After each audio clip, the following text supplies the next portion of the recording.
You don't do art for money. You do art for art's sake, and then sometimes you get money to keep making art. You want a special now? Go get $500 and 3 cameras. You can film a special. It will look cooler than a Netflix special if you have a fun, creative guy who knows how to shoot. Spend another $500 on finding a pretty good editor.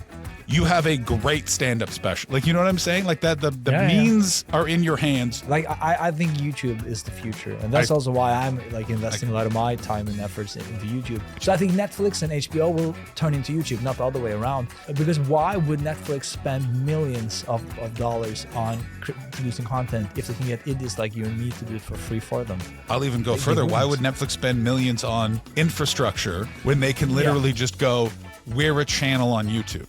There's so many things we haven't been able to touch upon. And Let's do another one, baby. I'll be back. I will tell you it all. I'll tell you how much. I'll tell you when. I'll tell you. How much do you make in an average month now, though? Oh, my God. Who the fuck knows? Everything from... This is part 2, John. Great to have you back. We felt like we were only able to touch the surface of what I actually wanted to hear more about. I wanted to hear about the juicy stuff. So this is for the juicy stuff. That's right. Yeah, we're gonna name names. Watch out, Joe Rogan. We're talking the business. I assume we'll talk the business of comedy. Yeah, I want to talk business. Brass tacks. Let's fucking go straight to it. I want to know how much you make. You know, I want to know how. I'd never know. I'll be totally and completely transparent with you. I never know in a given year what I'm going to make it from the beginning to the end. Every month is a adventure in financial roller coasterism. I have an idea what I could make based off of what is in the calendar and stuff like that. And I try and do my best to have a few sources of income going at one time. So think about it. There's such a thing as mailbox money. So if you're a creative person in some way, the hope and prayer is you're able to obtain royalties on some sort of intellectual property. For comedians, it's albums being played on streaming and on satellite radio, then doing stuff on the road, then acting, doing television and movie roles as well. Now there's the access to the internet. So it's the idea of trying to build up social media. So that is an income source as well. And so you never really know, and you never really know what is going to be the thing that's kind of driving you financially. For me, coming out of COVID, it's all been doing the road. Yeah. I just focused on the fact that that every industry was going to have to restart. And I was just like, well, what is my main thing that I want to make sure that I'm at the forefront of everyone's mind? And I'm like, it's stand up. So I'm going to do stand up. Yeah. And then I just sort of let acting and everything else fall by the wayside, which impacted my income some, but I think was a bit of a retreat to move forward kind of financial maneuver, which is like, I will be a little bit less financially secure, but I will be a bit more secure in my faculties of just concentrating on one thing as opposed to what you usually have to do in show business, which is like 8 things. Yeah, but I think because there's several things there. I want to go back to the beginning first because Let's go. I also reckon that the way comedians make money now today is completely different than when you started out 20 years ago. That is true. And the payment scheme and stuff like that. And people act like that's a new thing. That's kind of rewritten every sort of 10 years. And I think is very much affected by where the comedy club is located. So if the comedy club is in the middle of a boom, the money is going to be one thing because that business is very successful. If it's in a downturn, they are going to be cutting costs at every turn. And one of those will be the amount of money that they are paying the comedians. And it just depends on where in the history of that country's stand-up scene the boom happened. And that kind of then freezes the money in a certain place. Like LA had a strike of comedians in the 70s and clubs are still one club is still effectively paying that wage, vaguely adjusted for inflation slightly, only after COVID.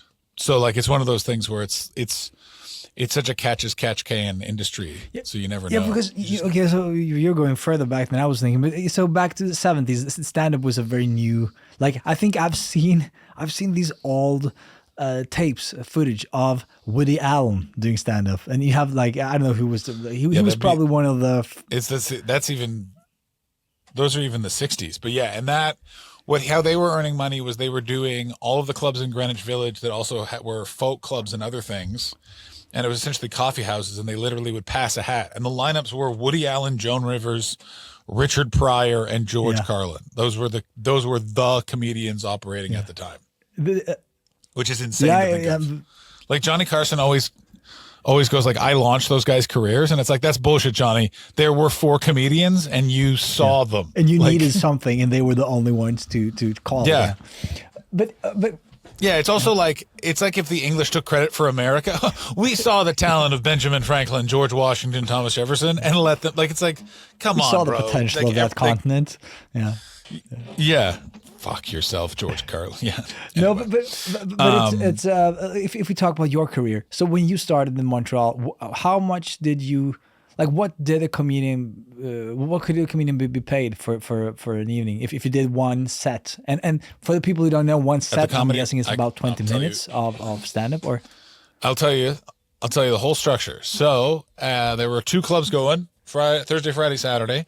And how the scene was basically set up is locals hosted and middled, and then they had out-of-town headliners, and it was great because those clubs needed the local scene to be feeding them good comedians so they could very cheaply pay the talent because the city was financially depressed. So my rent was $275 a month.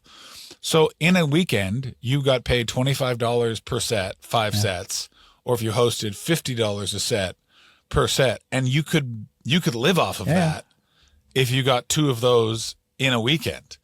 And when I started, there had been a big exodus of young people from going from Montreal to Toronto. So I was working in weekend clubs as a feature and a middle act, or a middle act and a host, pardon me, within my first year. And then my hometown, a club opened a Spike Club, and they needed cheap comedians. And so I could take a $10 or $15 bus ride for 2 hours, make $75, I think it was $50 to middle and $75 to host. And I could live off of that. I would work at a coffee shop 2 or 3 days the week just to make a couple extra bucks. And I was living off of that. And was vaguely full time. But how I've heard these stories from other comics. They talk about, for example, in New York or LA, I'm guessing, that they were running between the clubs. Was it possible for you to do both? You said it was two comedy clubs. Could you do both in one night? In Montreal, no. Montreal was a much smaller scene. So after 3 years, I moved to Toronto specifically because it was the beginning of like the hustle porn 2010s. So it was all that sort of like thing of like, you got to do 1 million sets. Louis C.K. is doing a new hour every year. And so it's like, it felt like obligated as a 3-year comic of like, you got to be doing that much recycle. You have to be changing over that much material and all this sort of nonsense.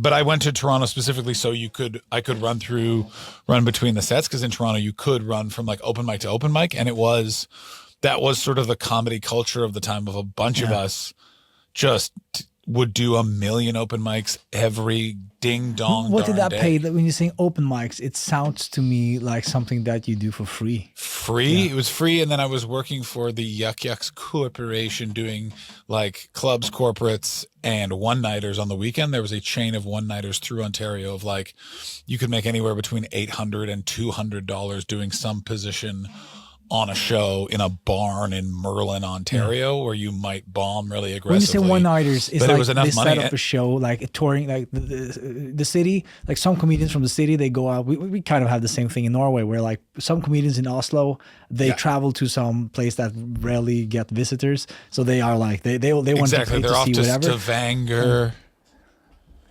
They pop into Hell, I believe that town is still in Norway. I'm just naming rural towns. There's a place called Hell in Norway. But yeah, that's exactly it. And so I did, and then I was also doing commercials and stuff like that. It was that thing of when I moved to Toronto, I had a bit of my eye on the prize of like, I need to get into the actors union. I need to get some commercials under my belt so I have an acting reel, and I need to like get some credits and then move to the UK or the US, because at that period of time, every Canadian headliner you talked to was the bitterest, saddest, drunkest, divorcest, weirdest, looking back, they were 36 dudes ever. Yeah. And so I was just like, I gotta get out of here. And at the time, the UK was in the death rattle of a comedy boom. I literally arrived, the Edinburgh Festival, it died, and then it took years and years and years for people to realize. But I I love that period of time in Toronto because it was literally just hanging out with I remember during COVID talking to a friend's girlfriend who was a comedian in Toronto, and she's like, what was it like in 2009? I was like, it was a bunch of dudes in unironed black t-shirts wondering where women might be and doing 9 sets in a night to maybe grand total 30 people, but a shitload of people got really good, because that's the thing is like stand-up does not do well when it's popular, when there's a lot of people looking at it. Stand-up does well when it's just the people wanting to do it. And in Canada, it was still the tail end of the burnout of the comedy boom. Like there was a period of time where you could go coast to coast in Canada. There was clubs in every city working 6 nights a week. And that just wasn't the fucking case come 2009 Ontario. Like it was falling flat on its face. It was also year after the housing bubble crisis, stuff like that. So everything was very much on a knife's edge, but it was a great time to be a how old was I? 24, 25-year-old, did some competitions, won a competition, was able to just like have no day job, but be like, that's sort of like paycheck to paycheck. But I was also 25, so who gives a shit? And I was saving money every chance I could to go to the UK. And any chance I could, I would take an opportunity, even if it would cost me money. So like doing the San Francisco comedy competition, like I should have stayed and probably picked up some colleges, but I was just like, I needed more credits. I wanted to be operating outside of Canada, all of that sort of stuff. And so I just kept making moves to do that. And like the other thing was, so many people that were slightly older than me at that period of time were so fucked up on boozies and druggos that I kind of just was like, I just kept my head down and developed debilitating workaholism, but still got a lot done. So that by the time I moved to Toronto in 2009 and left like almost the year to the day in 2012, I like started with like a day job and some savings, and I left with enough savings to sustain me for a year in the UK, a ton of contacts and credits that would allow me to like somewhat hit the ground running in the UK and return to Canada every year for about 6 weeks, have my pick of every show, and then return to the UK and use that money as kind of my nest egg to survive while showcasing for new clubs and new clubs and new clubs. And the method behind my madness of going to all these countries was I looked at all these comedians that would try and break the States with no like backup. Like they would burn bridges in Canada and not like come back and maintain that garden for years and years and years and hope to like slot back into their same spot. So I always tried to maintain somewhat my space in a place I had just been while working on the next so place. You went so back. I did that, So when you first moved to London, you also made sure to go back from time to time to kind of make Canada. sure that they didn't forget about you. Yeah, starting off for about 2 months. And in those 2 months, I would make the lion's share of the money I would have for the year, because I could just do like every gig you would do in Canada across the year, I could do in 8 weeks. So it's like a club every weekend, like clubs and corporates every weekday. Like I literally in those years, like I never ever, like I would hang out, like if I went on a date with a girl, it was at 10:30 or 11 o'clock at night. And she had to watch you. she had to watch you. I had to do, I never did that. I never fucking understood bringing a stranger to a comedy show and be like, what? If you were a welder, you wouldn't be like, swing by the foundry. I'll show you. If you're the best welder, maybe you have to use whatever you have. But you mentioned something there. Maybe I don't know. You mentioned something there. You mentioned corporate gigs. We haven't talked about that. We talked about all the other fees or rates that you mentioned were all like clubs. And from what I've heard from my friends who are doing comedy in Norway, is like the ones that really pay you. That's the corporate events. Yeah. And of course, that's the one that you really don't want to do, from what I've heard, but they pay you the best. Sometimes, I mean, some corporates are amazing. Other corporates are terrifying. What it is they're paying you for it to be bad. Like they're paying you all of that extra money so it can be bad. That's how I think about it. The other thing with corporates, and corporate means it's a private event for a company. Usually, if let's say you're making, like it can be anywhere between, what is a range I've been paid? I've been paid anywhere between $1,000 and $15,000 for a corporate event. $15,000 for lion's share, one event is pretty, absolutely. I think it was in pounds. I think it was £8,000. So 15K at the time with the exchange. Oh yeah, bombed my dick. Who cares? Bombed so hard, just counting the money. It was 1, 2, 3. And the lion's share of where I made my money was I was the face of a gum in Denmark for 2 years, 3 years almost, Okay. because of the pandemic. You And were that the was face of a what gum, I call mailbox. like for a commercial, right? True Stimmerol. Stimmerol, my friend. Have you ever heard of the Danish gum? Yeah, the in famous Denmark, Danish Stimmerol? gum, Stimmerol. The famous Danish gum Stimmerol. I was the face of Stimmerol. Filmed in Kyiv, Ukraine. I could have warned you there was a conflict brewing. And in 2017, wild stuff. How much did that gig pay you? A lot. Over the course of years, I don't even know. Like over the course of 3 or 4 years, somewhere around 40,000 US, I would say. No, That sounds like it. But this is for lending your face and kind of your likeness. it was doing a bunch of commercials and stuff like that. And it was just, I had a really good commercial agent at that time. There was a very highfalutin acting agency, and they did a great thing, which was they just negotiated a much shorter term. So because they're like, oh, he's a comedian, you can't use his face very long. It was like every 6 months they had to re-up.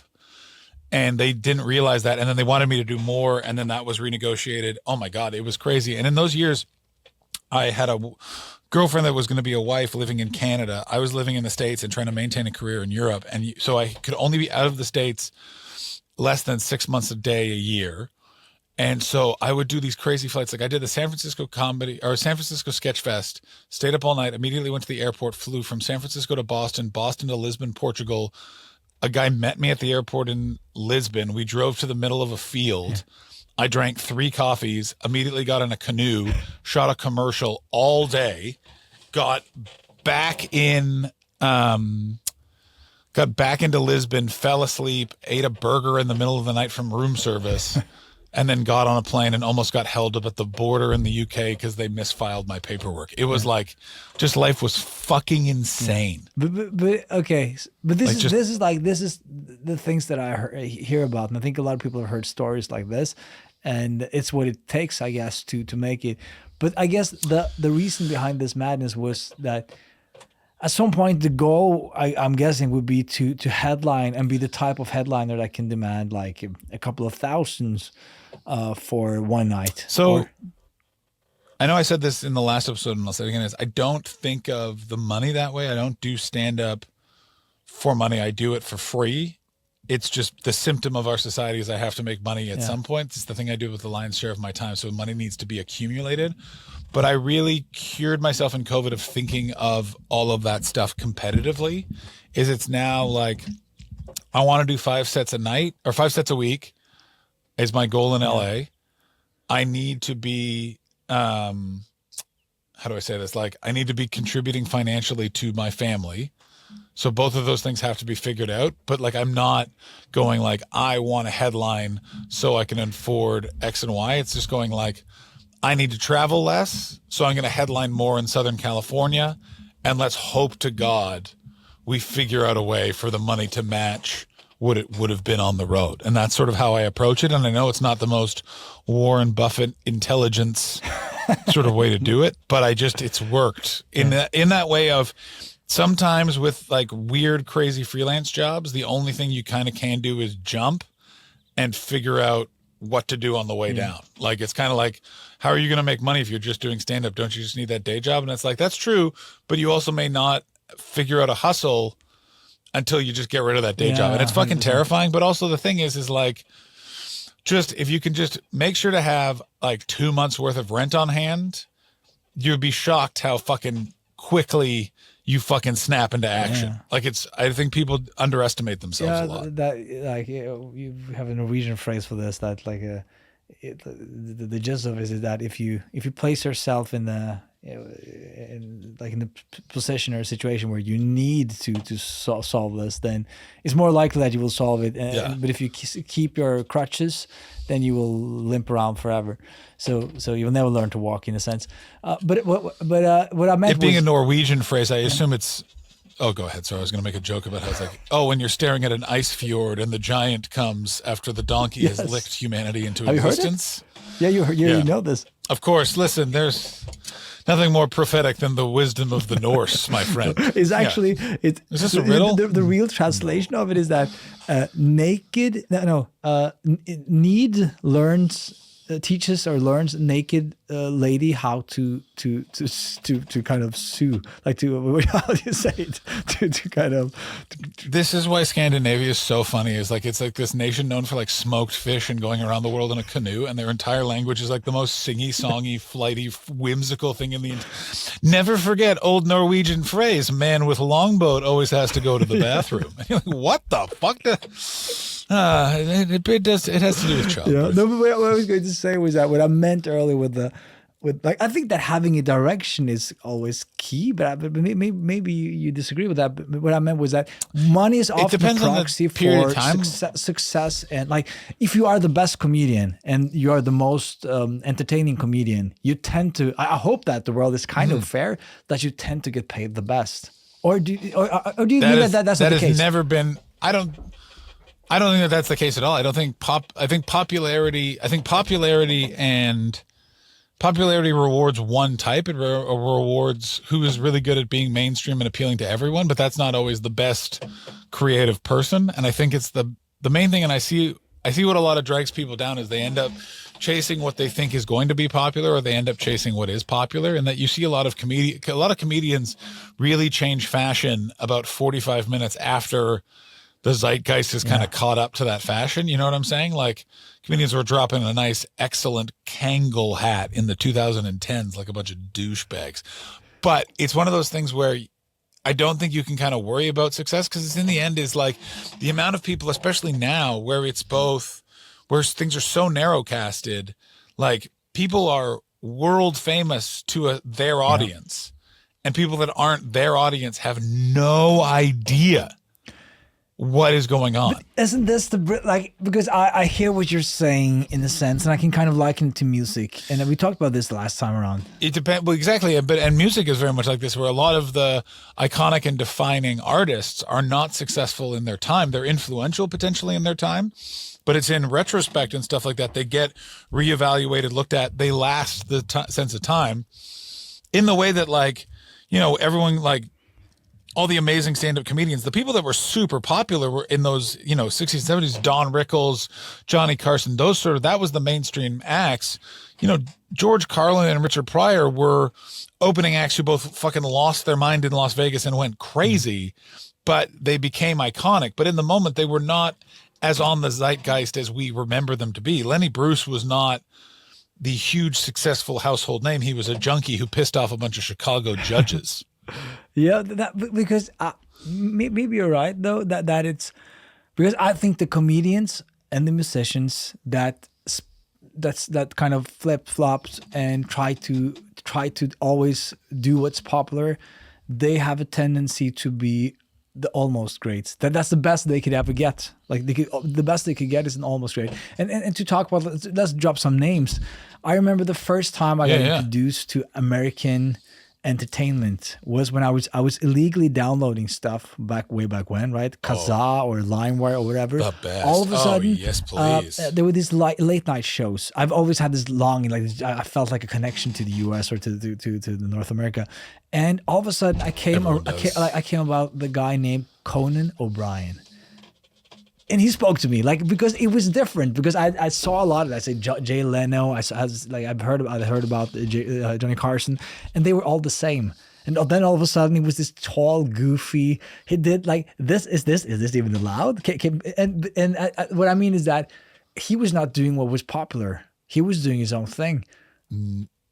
Completely. And the thing with that was it became popular later on, and it's now remembered as being iconic. But that show was almost canceled every year until 2004 or 5. Like it was 7, like they were on the bubble forever. And then he got the Tonight Show and then did so, like, here's the part that's not remembered about Conan O'Brien's Tonight Show. It was doing badly because he's not a mainstream comedian. And the reason why he has success now on the internet is the internet is just a pure metric of like who literally clicks the button. And Conan like is if you are an acceptable suburban outsider, Conan O'Brien is your fucking jam. You know what I mean? Get in the Subaru Forester. He's talking to Martin Short. Yeah, but I feel like now he's become more boring in my opinion. I don't want this new stuff. To me, it's a bit. I think it's a bit. It lacks edge. But I feel like he used to have, like in 2004 around that time when I first discovered him. I feel like he had edge. He was doing, like, it was wild. It was silly. It was silly. That's the word. But it was silly in a very It's also, it's a different show. You know what I mean? You can't do the masturbating bear on that podcast. No. But it's that thing of, it works in the context of his career, which is it's basically like he's slowly riding into the sunset while having nice chats with John Mulaney. You know what I mean? Like he did, like, I don't know. For me, I just wish he had ended it with late night and just started doing a podcast and never did the TBS show. I didn't follow. I kind of lost. Other things came into mind. But okay, let's get back to, because what also happened during your career was that, so like the emergence of social media. How has that kind of changed the both how comedians get paid, but also how comedians get kind of recognized and known? It's changed everything. Everyone will say that they saw it coming. They didn't. COVID was the moment it changed everything. It was on the way for a while and it would have happened slowly, but it happened quickly in that social media is like, quote unquote, removed the gatekeepers. What it actually did is social media crushed through COVID the apparatchik of media, not through providing a better product, but by the fact that most media was bought up by a variety of venture capital companies. They were stripped for their IP, which was being repurposed as content, and they just stopped making anything new. So a shitload of performers were on the track of, you get really good, you move to a city, and you get in front of the bookers and the producers for those channels, and you start pitching things and hopefully become one of their guys, and that's how you accumulate your audience. Was social that the media thing for you as that well, was all dying before you went to the UK, or when? That was what I was attempting to do coming to the US. That's why I did America's Got Talent. It was the idea of, like, you get on television to slowly build your cume. And it was only like in that, like, I did the launch of America's Got Talent and no one thought to have me sit down with a social media person in 2020. And by 2021, a social media person is like, you have to speak to someone, you need to get your numbers up. Like, that's how quickly it all changed. It all changed from, like, there's a couple of different ways to the only way is social media. I think it's good in that comedians, much like musicians, are now independent, in that if you can figure out a way to create and preserve what you're making for yourself, you have the means very cheaply to put it out. YouTube has democratized the special in the greatest way possible. It allows people, you don't need to wait for a network to say yes. When you've decided the material you've been working on is ready to not be said anymore, film them in front of 30 or 40 or 50 of your friends in a backyard with 3 nice cameras. We live in a world that if you're a comedian, you know 3 people with 3 nice cameras. Pay a 4th guy to edit it. You can get it done in $1,000 and it's up on YouTube, preserved forever, to compete with everyone else's content, but at least it's out there. The problem, though, we have to talk about this, because I know quite a bit about the monetization on YouTube, and so yes, you do, and I think that I think people have a wrong like idea of what you can get paid for, like 1 million views. I think people believe that you get paid much more. You're looking at it the wrong way. I've also seen that you on Spotify, you actually stream surprisingly, like you have surprisingly high streaming numbers on Spotify. But I also do music. I know how little you get paid for those numbers. But I think that people seeing those numbers will be like, wow, like John is probably making a fortune on Spotify. His YouTube numbers are up. He's doing well. But the truth is that if Netflix had bought like one of those specials and they even if they had paid you the lowest amount they've ever paid for a special, you probably still would have made a lot more money than you do. Well, correct, but it's one of those things where you don't look at any of those specials like they are vehicles for financial enrichment. They are giant marketing billboards. And there was a time where you had to jump through 1 million hoops to get your opportunity to show your little billboard to people, and they go yay or nay.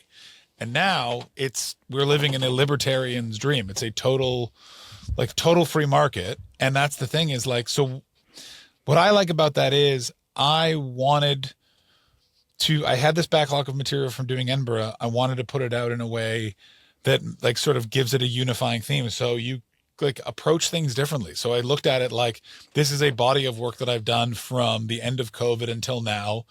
Like some of the material repeats, some of it's in Edinburgh, some of it's in clubs. It preserves this period of time in my career. I'm going to film it as best as I can, and I'm going to release it. And all the thumbnails will be done by the same guy. It'll use all the same music. It'll be directed by the same people. So they all have a similar look and feel. And then I'm going to move on and do something different with my next batch of specials and use how you present your stand-up and preserve it as another creative enterprise, and use that as the hope of that's attracting the right audience for you so that you're going on the road and slowly building up to a place where you're replacing the money you invested in.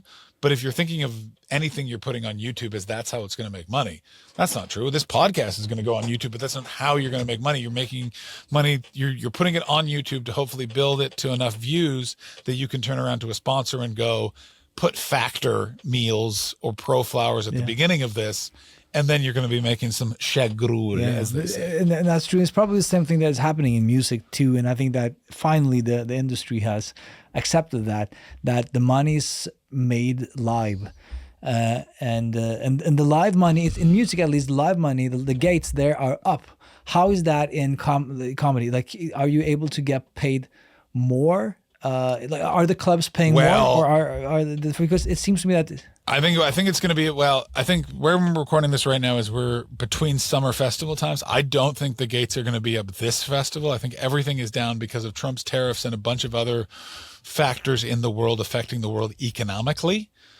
Stand-up is very interesting in that people do not take those factors into account. Stand-up is one of the first things that gets cut.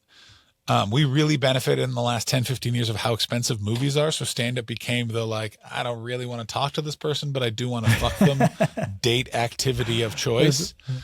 And so it's one of those things, and how stand-up is ingested is different now, and that stand-up is now similar to music in that you do not go to a comedy club to see the three comedians that are presented that you happen to stumble upon.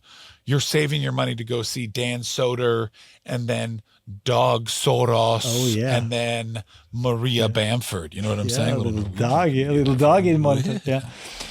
Whoa.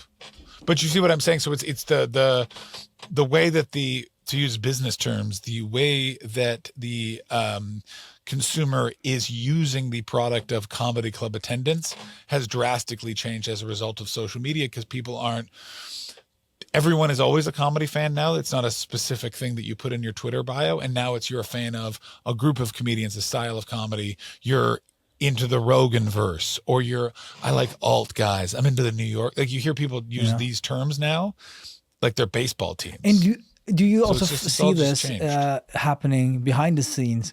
Do you have cliques? So I'm into, for example, you mentioned Rogan there, and he has his group of people who used to be Democrats, and now they're like all Trumpster, and people know who they are because they frequent the Joe Rogan podcast.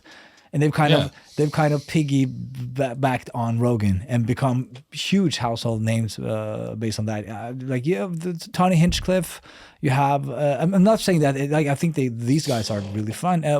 Shane Willis. What's his name? Shane Willis. Shane Gillis. Well, the other thing that those guys really benefited from, which people don't really realize, is Joe Rogan's show was massive before. But all those comedians got really big because they were the only people putting out fresh new content week in, week out during COVID. Everybody else shut down in 2020, and it took them 6 months to get up and running. All those guys, Mark Norman, Joe List, Sam Morril, Andrew Schultz, the Legion of Skanks guys, Andrew Schultz, they all were literally like moved to places that weren't shut from COVID and kept going.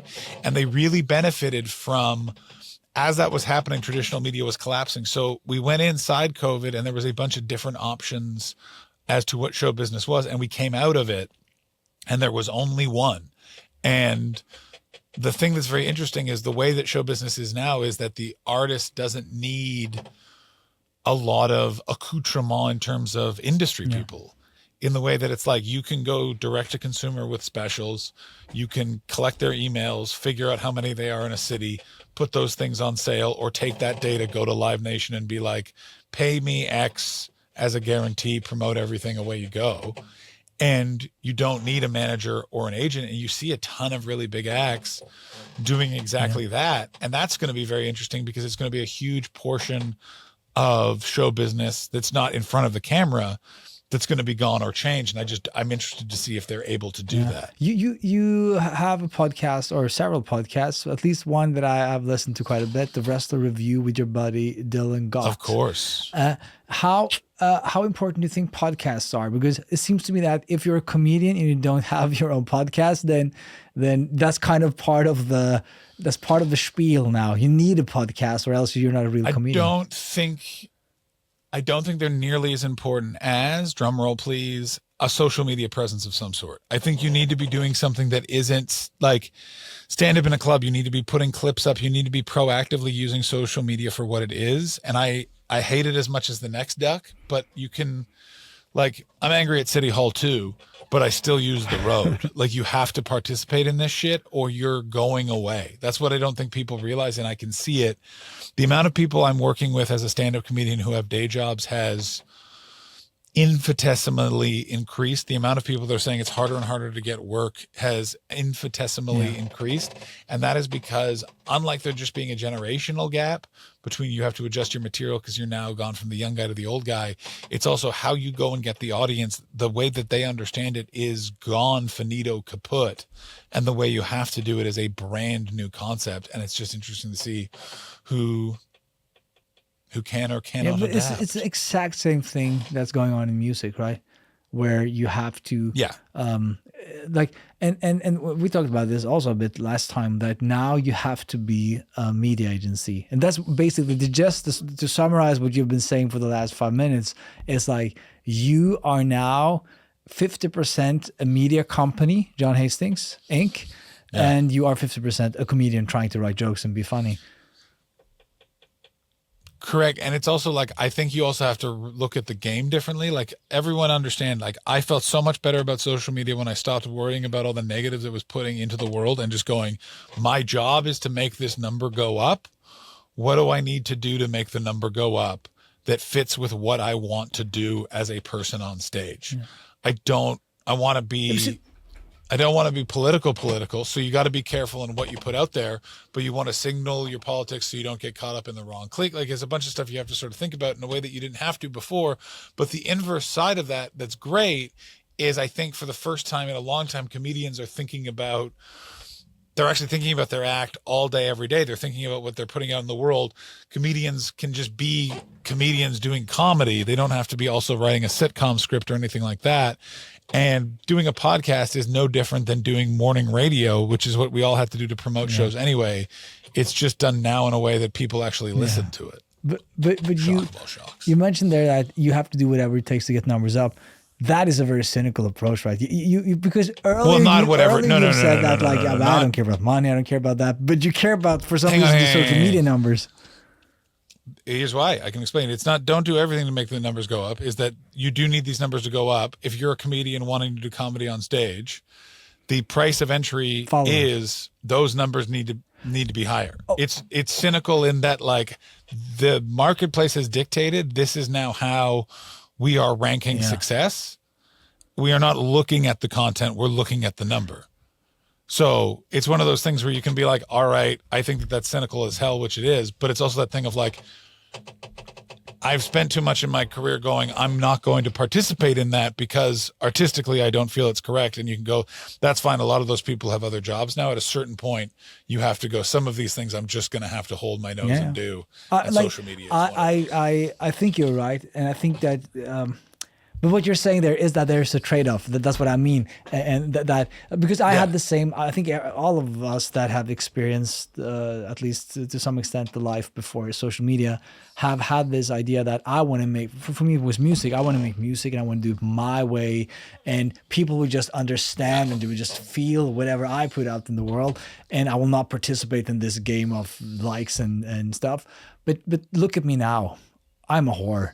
Because it's important. The only way for me people to even hear about my music, it doesn't matter if I create the best music in the world if nobody hears it, nobody listens to it. And then of course the real I get critique from my friends. They're saying that but then you're a fucking sellout, because we we don't care if people listen to our shit. So are the And then I'm Beatles. like, yeah, but why But would it's I? also, Why? Like, I want, like, yes, I am, like, I want the attention. I want people to at least listen to what I put out. Like, if nobody listens to this podcast, and if the numbers are not growing, at some point I will stop doing it. Why would I waste my time and yeah. resources on it, right? So it's to me it's important. Like, I'm willing to say that numbers, success, and I guess money to some extent is an important proxy for me to prove to me that I have a positive direction in my life. And that to me is important. And that's what I meant earlier also by saying that you want to chase like getting paid more or getting bigger audiences or getting bigger laughs, because it proves that you're doing something right. How else would you kind of litmus test that what you're doing, like spending all your time on is working? Yeah, I think it's also one of those things where I think, like, for me, it's never measuring the financial reward. It's like, how much am I enjoying doing this as a job? Because so much of it is sacrifice that you have to like the actual period of time when you're doing it as a gig. And also the thing, how do I say this? The thing that's really rewarding now is there's a lot less whim involved of certain people in certain positions. The problem is that's now been replaced by the digital whim of a bunch of algorithms. And I don't think people take into account where it's like, look, there's always going to be an aspect of this that is luck, and there's always going to be an aspect of this that is kissing ass, and there's always going to be not enough focus put on talent. So I also just go like, be happy with what you're doing. And also, like, this is going to sound wanky as shit, but it's like, I think of myself as an artist doing art, and that's what I'm doing. So the thing I'm getting remuneration out of is doing stand-up comedy, and you have to have those numbers up to keep doing stand-up comedy. So I'm going to keep doing it. And if you look at it like that, because everyone goes like, oh, it's the sellout whole thing. And it's like, I said it under my breath, but it's like the Beatles sold out, and you can't say that the Beatles didn't have artistic integrity. But like, you're going to pay Paul, John, George, and Ringo. Like, what the fuck are you talking? Also, like, I've never met someone who says I'll never sell out who didn't have incredibly wealthy parents. They have some type of, I get what you're saying. But the last part with the business side here is that you mentioned before we hit record that you're about to have a baby.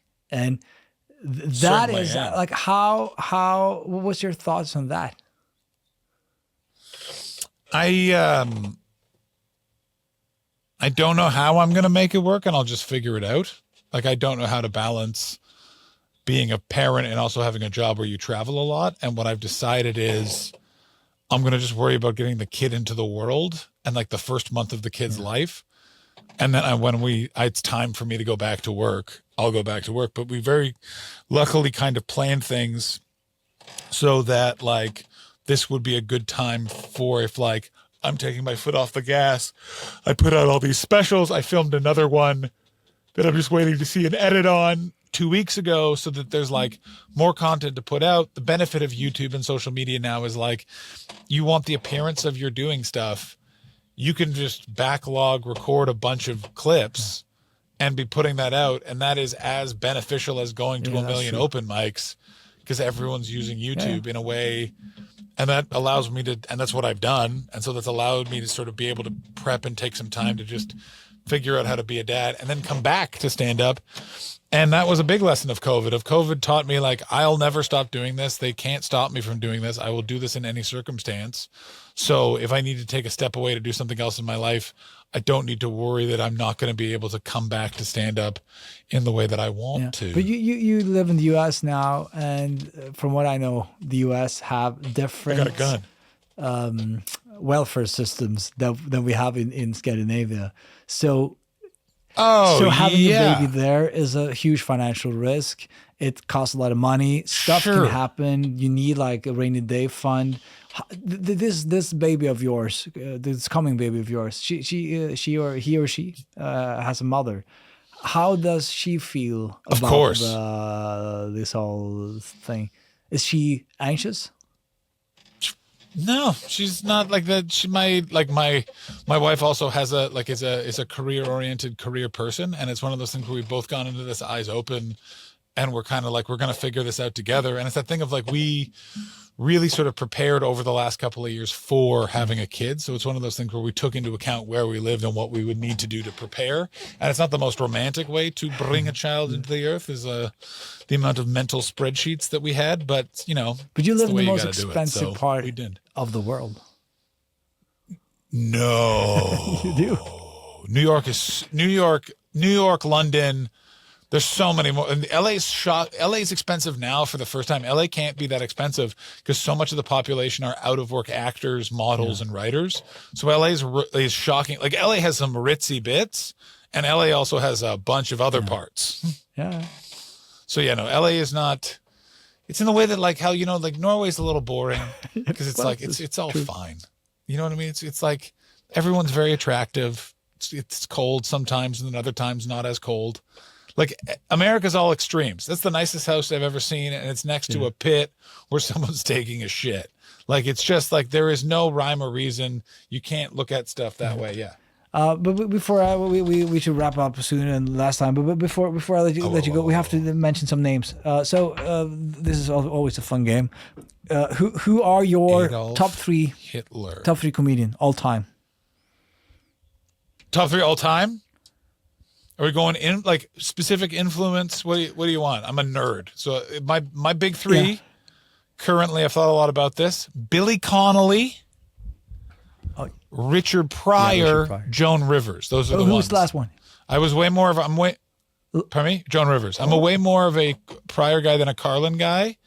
I always feel like you got to put one of them in your list, but you can't do both. You got to signal which side you're on. Are you like hard jokes? Fun stories. And those are the two. And I think there's three branches of stand-up comedy, which is Carlin, Pryor, and Joan Rivers. And Joan Rivers, if you've ever seen, like, Kathy Griffin is literally just doing a Joan Rivers impression. Most drag queens are if they're doing stand-up, are literally, they don't know that they're doing Joan Rivers, but Joan Rivers invented that caustic, celebrity-aware, reference-heavy, the producers, like, invented the red carpet interview. Also, did abortion jokes on Ed Sullivan. Fucking Joan Rivers fucking slaps, man. Best Hitler joke ever, Joan Rivers. I'm Jewish. We didn't have Santa Claus. In December, we have to write letters to Hitler.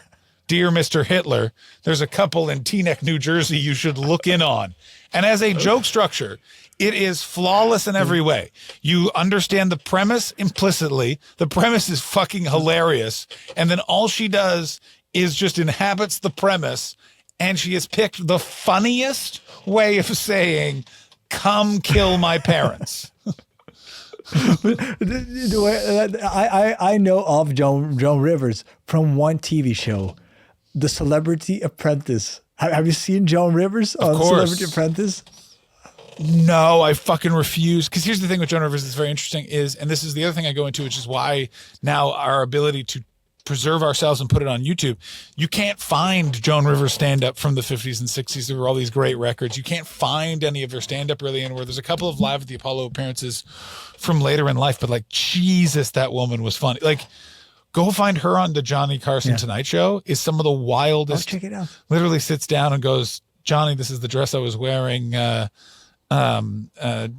first appeared on the show 10 years ago, and then she looks at the camera and goes, same underwear too. Not that the crew didn't already know that. And the entire crowd just like literally, she just went, I fucked the whole crew before I came out here. It's amazing. It's just, You mentioned something there is that I find like that comedy, and you said that earlier also that as a comedian you have to adopt, because you can say that you don't want to ride the popular wave, but you have to adopt to the zeitgeist in the sense that humor is a changing thing. Like as the culture changes. Well, it is and it isn't. Comedy or humor changes. What's the game? Think about it differently. The game in stand-up for me, and this is Anthony Jeselnik popularized this, and I think he's 100% right, is art is getting away with it. The point of stand-up comedy is to be able to the point of being a comedian is to be able to sit with the people you are making fun of and make fun of them to their face, and they laugh with you about it. And what we've gotten away from a little bit is it's way more from a distance attacking and going like, right, fellas? Yeah. I've said this till I'm blue in the face. I think I say it on every podcast I'm ever on. When Louis C.K. was literally history's greatest monster, that period of time in the 2000 and like tens where it's like Weinstein and Cosby were like in prison and they were like, and Louis C.K. too. Not to say that what he did wasn't inappropriate, but I'm just saying, here's what I'm saying. They tried for a week to get that joke that he has about the F word, the C word, the N word, at the top of his show, of the top of Chewed Up, uses the most offensive words ever. That joke is so perfect and well crafted that they tried. They were like, and look at what he started his special with, and everyone was like, that joke is pretty good. At the height of all of that council culture stuff, that was what proved it for me, is that like, it's say whatever you want. But for me, there's certain topics that are like the most difficult thing you're ever going to approach.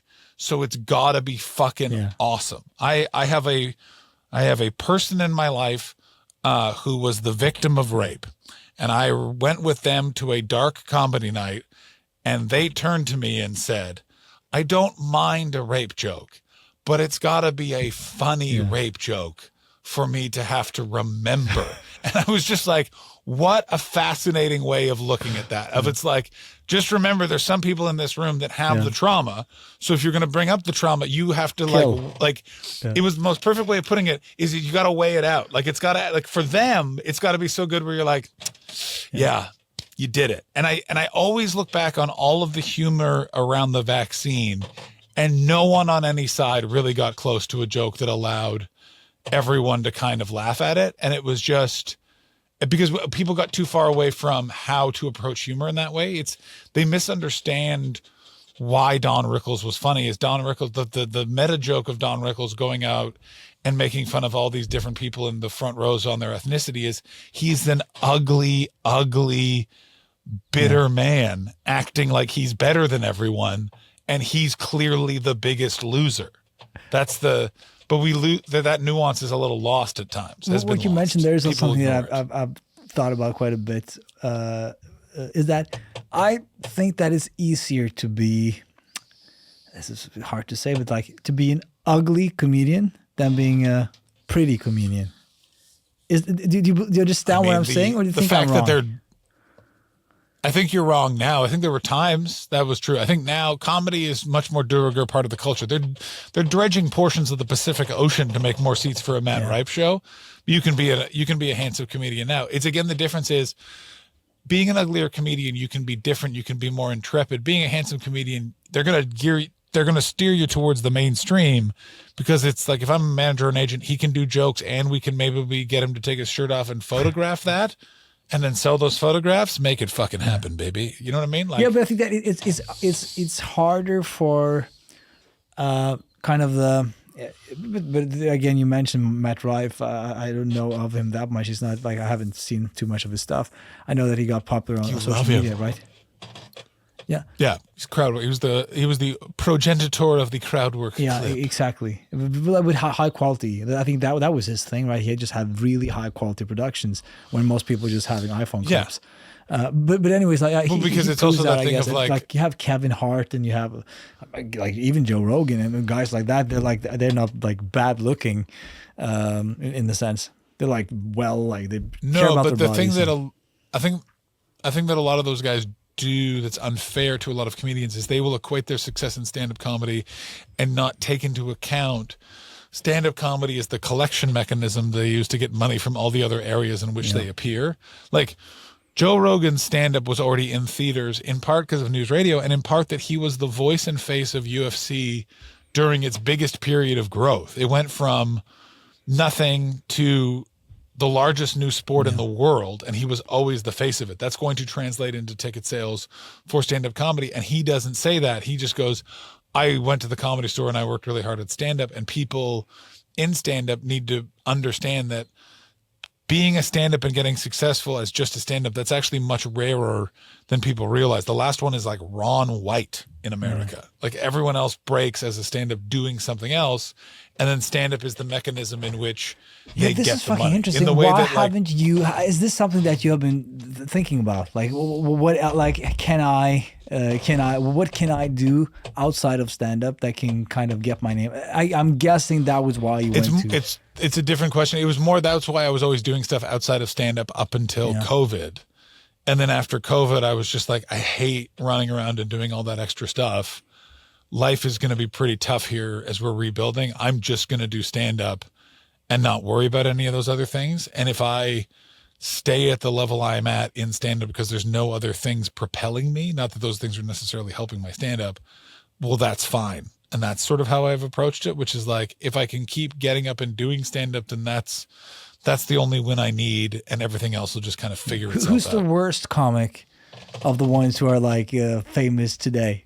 This is put you on the spot, but who do you, okay? So top 3 list of people you feel are getting more than they deserve, in a sense. They have bigger audiences and more success than what their comedy and titles. I don't know. Like, it's one of those things where it's like, I don't, in my total honesty, I want to actually answer this from a subjective artistic integrity sort of perspective.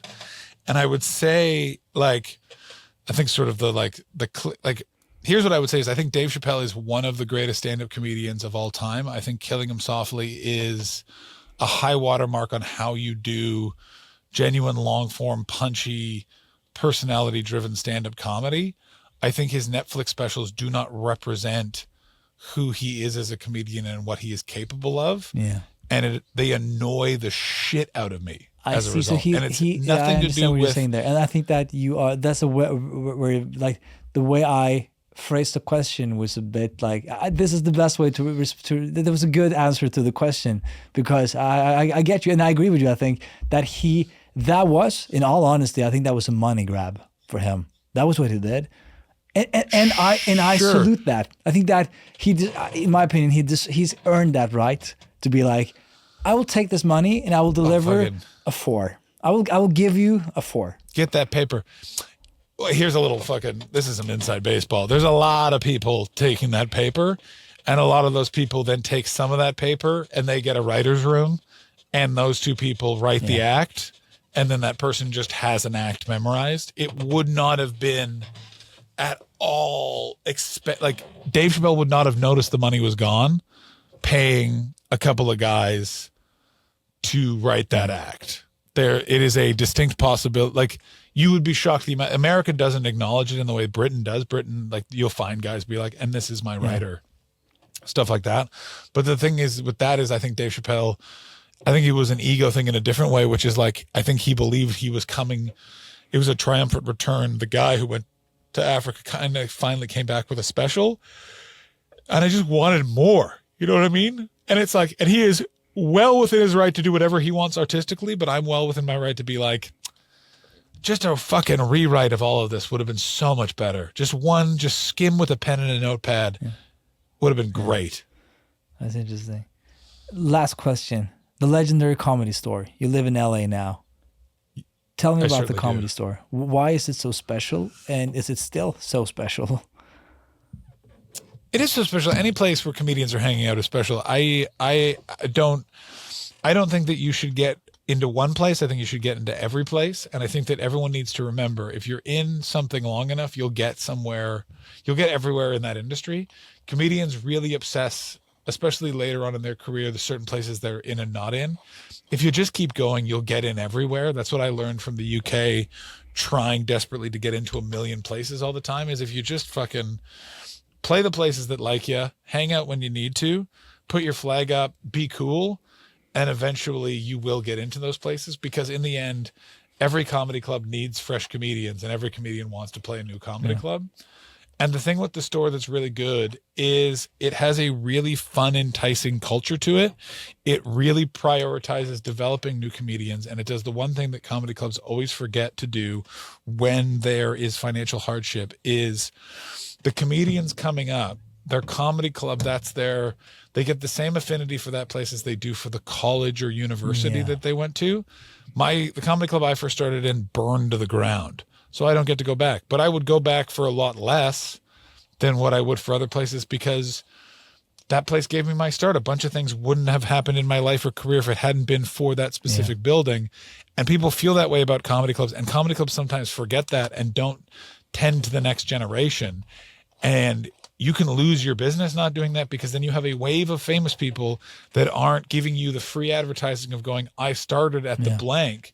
They're talking about some other place that's now getting what used to be your free advertising. And comedy club guys, forget that at their peril. That's what I always say. So in LA, you do Comedy Store, and you do all like you run between them, and I am not a paid regular. I was on development briefly, but then I went and did a tour of Australia, and he forgot who I was.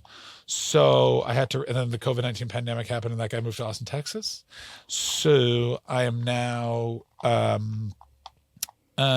just sort of like, I'll hang out. I'll go and produce shows there. I'm doing a spot there next week. But I'm not like in the inner circle. I'm more of an improv guy. Of the three Hollywood clubs of Hollywood, Laugh Factory, Hollywood Improv, and the Comedy Store, I'm more of an improv guy first. What was the difference here? This is like, I feel like this is, you're hiding literally something no difference. The difference is there's literally nothing at all. The difference is one of them is on Sunset and has 3 rooms, and the other difference is the Improv is on Melrose and has 2 rooms. And that's the only difference. The like owners hated each other back in the 70s, and Mitzi Shore set a fat man named Ollie Joe Prater to burn down the Melrose Improv. But he was a fat drunk guy on cocaine, so he didn't accomplish that. But no, there's no secret to that. It's always just, I always find, what I always think is amazing about the Comedy Store is I don't believe in magic or anything like that, but there are 3 comedy stores in the world. There's the London one, the Sydney one, and the LA one. They are not connected. They are not run by the same companies. They are not friends. They all have the same vibe. They all have such a killer stage. They all have like weird protocols to get in the building. They all have like a bizarre culture around them. Into the building? The bouncers are weird. So the Comedy Store in LA, because there's so many celebrities, it's so popular. If they don't know you specifically to be a comedian, you have to just go in as an audience member and then go to your show and be like, oh, I'm here. And people who aren't wise will big dog the line and be like, I'm on this show. And now it's like, dickhead. That door guy is now going to tell everyone that you're a dick. Just be cool and wait the 1 minute while this busy young comedian tears tickets. It's not a big deal. And then the London Comedy Store, the bouncers can be pretty intimidating. They're giant, scary men. And then the Sydney Comedy Store just has a bunch of weird stairs and a slow elevator. So it's one of those things where to make the metaphor work, you got to reach a little bit, but it still works. But yeah, no, that's the amazing thing about them. And I one day will be a paid. I hope to set the goal as being a paid regular at the Comedy Store, so that I've collected all 3. What is a paid regular? And you mentioned this. So this is like so paid regular. This is probably like maybe most people know this, but to me this is all new information. What is the difference between the paid? Like, what is the hierarchy here? So the Comedy Store has a filtration system. To be a paid regular means you are a list of people that are allowed to call in a given week. You are not guaranteed certain spots, but like you are considered one of the people that they're going to showcase as a showcase club. And a paid regular gets its name painted on the wall of the building, and you get to call in for spots and stuff like that. Every club sort of has that, which is basically your past or not past. And the Comedy Store just has its own term, which is and I guess that, and this is the booker who decides who are paid regulars, and you can be taken down from the wall, or you can get put up on the wall. Or I don't know if you can be taken down from the wall from that particular club. I know other clubs, you absolutely, the London Comedy Store, they will unpass the shit out of you. Yeah. Oh my God, it's fucking heartbreaking. Yep, you played here for 10 years, now you don't play here anymore. Holy Lord. Cold-blooded. Okay, John, this was awesome as always, and we have to talk wrestling at some point in time. Let's end it with. I cannot wait. Look, it's a wild time. I just talked about Marty Jannetty and Sabu all morning, and then Almost forgot about this podcast, and now I'm going to treat myself to a nap. How about that? I've kind of heard that you need a nap during this conversation. I hope that I haven't bored you to death. But I need a nap. this was interesting. No, it's one of those things where so people again. So to repeat that, so people can find you, and I hope that already people have seen your specials on YouTube. I did. They're super fun, super fun. You are super talented comedian. I wish you all the effing best of success, and because you deserve it, and because not because like I'm like because I find you genuinely funny. That was also why I wanted to have you on for these two. So. Thank you, brother. I had a wonderful time doing it. It was a wonderful time to be had. Please check out my specials at The John Hastings on all fine social medias, @ The John Hastings on YouTube.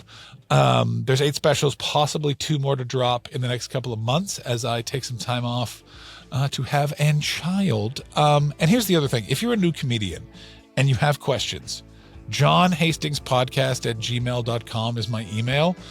People don't fucking just explain to people in this business. Like, comedy club owners don't talk to each other. If one guy says, like, you're banned, you're not actually banned, he'll forget.